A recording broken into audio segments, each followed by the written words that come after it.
Welcome back to the Liquor Store Warehouse Wine Event.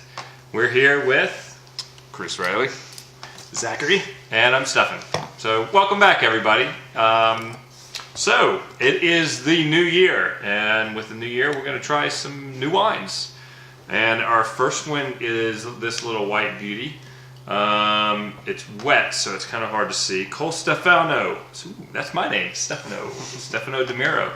Verdicchio di Matelica. All right, rock on. So, Zachary, what you got to say about this one for us? So Verdicchio, if you're not familiar with it, closest relation is going to be Sauvignon Blanc, actually. So we have a very clean, crisp, just very light white wine, kind of everyday white wine. Goes well with definitely your kind of like shellfish or any kind of like fish dishes. Absolutely no barrel aging on this one, and then also no malolactic fermentation as well. So you're not going to get like a creamy mouthfeel to it. It's crisp. So yeah, after you take that first sip, I mean, right away, it just kind of like makes you salivate. It's definitely a food wine. It's going to be an awesome wine, either before a meal or with any kind of... Kind of hits me right back here. Yeah, so you'll feel it like right down that... I didn't get the creaminess. So. No creaminess. No, I didn't get no malolactic fermentation. So you're not going to get any kind of like that buttery, creamy feel that you'd get from like a Chardonnay.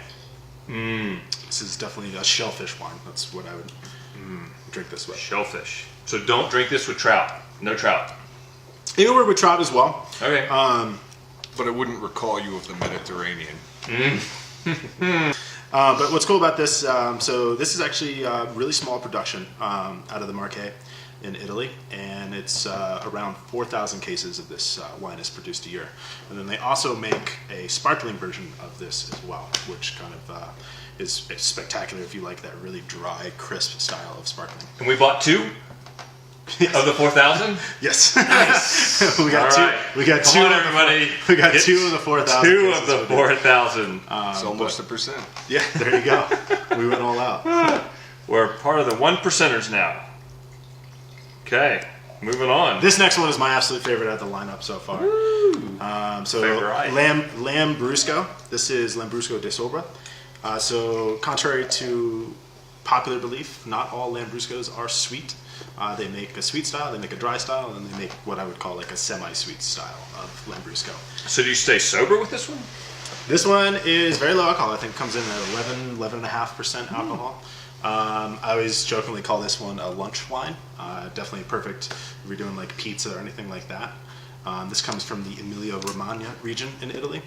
And so Lambrusco Di Sorbara is actually the grape. There are 10 varietals of Lambrusco, 4 of which are considered to be high quality produced Lambruscos. Is this among those? This is among one of the I thought I was tasting high quality here. This is one among the 4 high quality ones. Classic Lambrusco on the nose, you're going to get like fresh floral, violet, and then some like red cherry, strawberry, and then also kind of like any of those kind of like red berries as well. What do you think there, Chris? It's good, bubbly. Yeah. So this is the lightest style of the Lambrusco grape that they make. So and you can tell by the color, it's almost like a very like light pinkish color, which kind of plays with your head because you think it's going to be sweet, but once you take a sip, it's absolutely bone. So they shoot this with CO2 to put the bubbles in there? They do not shoot this with CO2 to put the bubbles in it. No, that'd be a fun job. Yeah, they do stainless steel actually. They ferment it in stainless steel. Ferment it in stainless steel. Got it. And because it's low alcohol, and for a lunch wine, you could still put down 3 martinis with this one. Absolutely. Yep. There you go. That's a good deal to me. You could drink a bottle or 2 of this and go back to work after your business meeting. So. All right. Heard. What type of business would you talk about after that? It makes the day go by quicker. So. Ooh, this is a pretty picture. I'd like to live there. Chris, you want to give this one a go? Sure. Okay. Tell us about it. This Masseria Furfante from Puglia has the Nero di Troia grape up in it. So now we're in southern Italy. So these first 2 are northern Italy. And then now we're going to southern Italy. So this is the Puglia region of Italy. Carpetbaggers? Not carpetbaggers. I won't tell them you said that. Oh, yeah. Okay. So this is a really cool wine. Puglia is mostly known for like Nerello Mascalese and also just your basic Nerello Mascalese, and then some Aglianico is grown there as well, I believe. But Nero di Troia is actually the grape. It's just your basic everyday kind of red wine. Definitely kind of more of those like plum fruits. So it's definitely a bigger, bolder style of wine.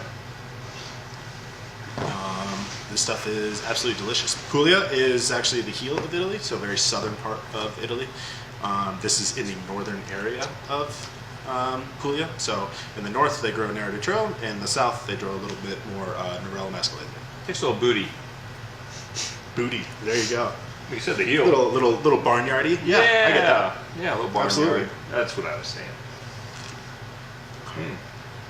But yeah, I mean, black pepper on the palate. This would be a good like steak wine. Absolutely. Where's the steak?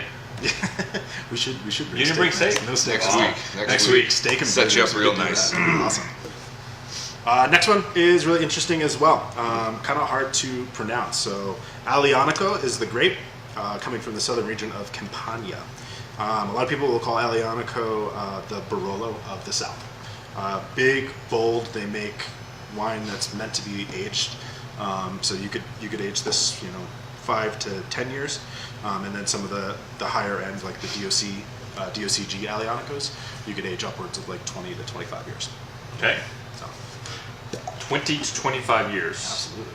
That's a long time to wait for something to drink. And that's why I like this one. So this wine Holy is redness. This wine is made to drink now, or you could also lay it on its side for 3 to 5. But what's nice is, you can open this up and enjoy this now, and that's kind of why they jokingly call it the Barolo of the South. So the big problem with a lot of Barolos is you got to age them for a long time because it's such a tannic grape. This is kind of right up the same alley. Very tannic, very structured. It would do well with some age, but if you're having like a big, we're going back to steaks again, but big like ribeye or filet or anything like that, this wine's going to be amazing.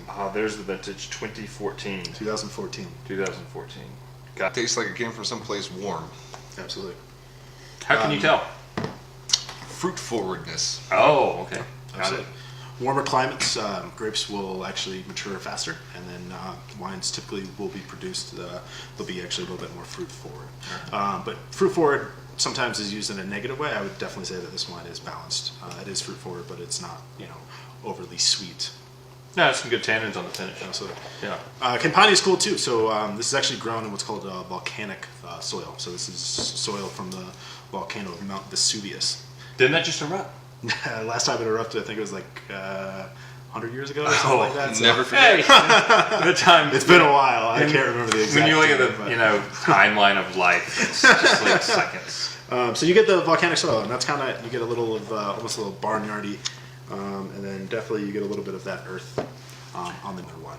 I just appreciate that you brought some quality Lambrusco. That you didn't bring us any of the bad stuff. Lambrusco, unfortunately, it's. I love Lambrusco. Unfortunately, a lot of people don't like Lambrusco. So in the 70s, there was a lot of Lambrusco imported. That was a sweet style, and it was sold as sweet and cheap. So a lot of people enjoyed it, and then it went out of style, and it's kind of been fighting its own reputation for a lot of years because whenever you say Lambrusco, people think of something that's sweet and you would drink with almost like dessert. Whereas this is you could drink for a meal.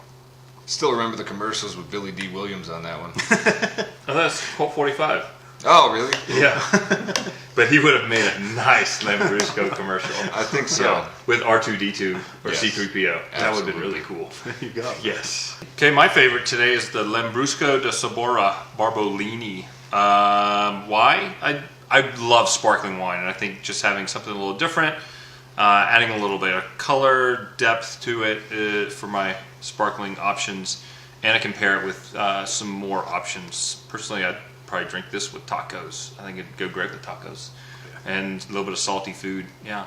So cheers. Get yourself some Lambrusco. So I am a big fan of the Lambrusco, and that's why I brought it over today.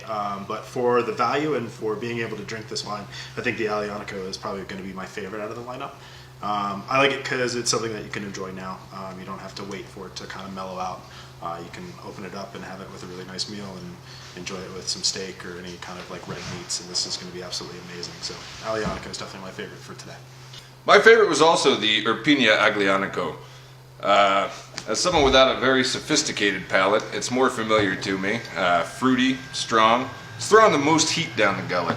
I like to cool things down personally afterwards with a nice dose of Pabst Blue Ribbon. PBR, when was the last time you were selected best in America?